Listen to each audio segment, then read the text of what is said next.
times create weak people. Weak people create bad times. Bad times create strong people. Strong people create good times. My whole thing is leaders anticipate, losers react. If you can anticipate what's coming, you can really take advantage. If you wait till it hits you, you're in trouble. The biggest problem people have is they think they're not supposed to have it. Problems are the fuel for growth. It's like if you don't have any problems, you're either a liar or you might call them challenges. It feels better. I understand that. Anybody who doesn't have problems is either totally asleep at the wheel or they don't have much of any kind of a life. But then there's fulfillment. And fulfillment is living what you're made for. Is it a lack of confidence? No, it's a lack of mission.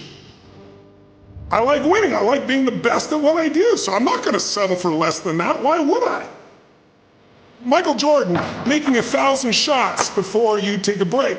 So you look at Jordan, or you look at, LeBron, or you look at anybody who's the best in the world at what they do, and you go, aren't they lucky? But if you actually study them, you'll see they're doing things, they're practicing in private things that make them certain in public, and they get rewarded for what they do in public. Yeah. And you got to do the same. When you just know you're going to mess up, it's not going to be perfect. You're going to forget that line that you really wanted to say, but just put all the energy on the audience, everything starts to change. If you stay ready, you don't have to get ready. It's a shift in your identity. Every single day, 6 days a week. What matters? A few subjects, your body, because your energy matters. That energy is low. Everything I just said is worthless to you. Because when you're low energy, you don't use your full intelligence or ability. You need emotion. If you don't know how to master your emotion, emotions start wars. Emotion creates peace. Emotion gets you children. Emotion is what can make that business work or fail. And most people don't know how to direct their own emotions. Let me be conscious about feeding my brain things that are going to give me not only inspiration, but insight and skill and tools. 68% of the Fortune 1000 were started in either a recession or a depression. Well, the first skill you got to master to be great is the ability to recognize patterns. When humanity recognized the pattern of the seasons, the whole world changed. Because we went from hunter-gatherers trying to survive from place to place where we're exposed to everything, to wait a second, if we plant in the springtime, we protect in the summer, we reap in the fall, and then we hang on to some of that so we can live through the winter. That created communities for the first time, and then eventually cities and states and countries. So that changed the world. What will change a person's life is when you realize there's also a set of seasons in your own life.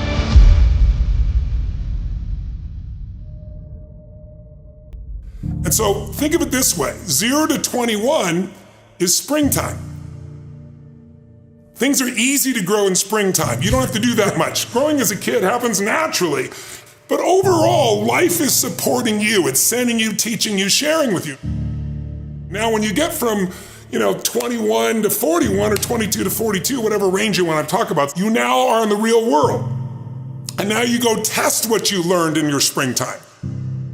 So you start to learn, test, figure out what's real. And it's an important stage of life. 42, 43 to 62, 63 is the power of your life. If you worked hard in the spring and the summer, and you put yourself out there and you planted, it's a reaping time. It's a time when you really become a leader. And then if you're lucky, you go from 63 to 83 and maybe 83 to 103, and you have an extended final season of your life where you get to be the mentor, you get to share. You get to make a difference. And maybe towards the end of your life, people look out for you again after you looked out for everybody else. That's kind of the cycle of life.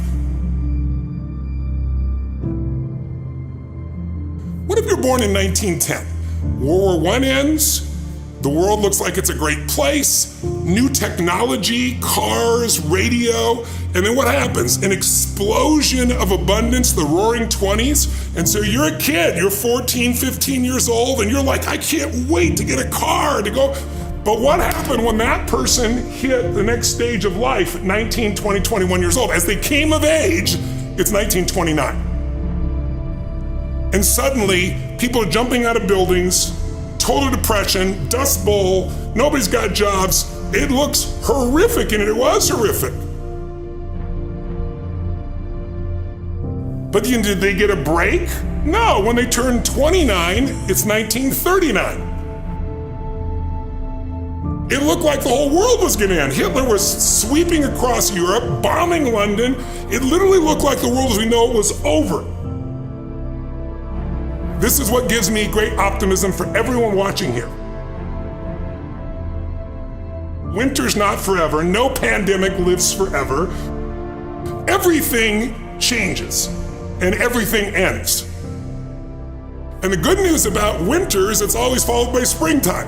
What follows the night? The daytime. What a cool way to set it up if you were God or the universe. The first thing I do every single morning is I go in freezing cold water. And when you jump in, it never feels good to go in, but getting out, you feel incredible. But I do it for a different reason. I do it to train my brain to say, when I say now, it means now. When I say go, we go. I don't stand there because it's cold and go maybe in a minute when I'm ready. But I always do it because I've trained my brain. This is how we work. And if you train your brain to do that every single day, then it'll do it on the more difficult and important things in life. But the essence of it is, I change my body radically, and I do 3 things to make sure that my brain is primed. And what I mean by primed is, most people think their thoughts are their thoughts, Lewis, and you and I know better. Most people just don't understand that you are being primed all the time, and unless you prime yourself, you're gonna be primed by the environment.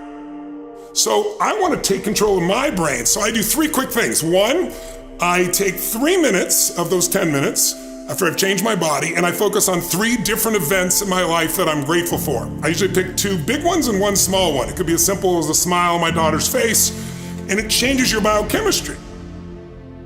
Then real fast, I do this 3-minute process that's kind of like a blessing, and then 3 minutes, the last 3 minutes are called 3 to Thrive, where I focus on 3 things I want to accomplish, but instead of thinking I want to accomplish, I see, feel, and experience it as done. I feel grateful, I celebrate it, and it trains your brain. So in 10 minutes, I'm done. 3rd thing that I'll do, I immediately send a message or a text or an audio message to somebody as a sincere compliment. And I don't go, dude, great job, or wow, you're cool. I say, hey, listen, I saw you on Tuesday with those kids, and I saw you take that extra 20 minutes no one else did. And I just want you to know, I saw that, I thought that was incredible. So I'm always very specific so they know it's not just some positive thinking bullshit call, it's sincerely doing it. It makes me constantly look for the good in the people I work with. 4th thing I do is whatever I don't want to do, the most challenging part of the day.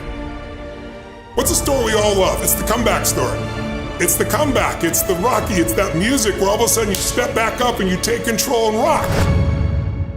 Good times create weak people.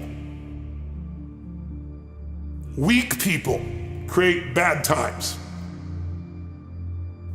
Bad times create strong people. Strong people create good times.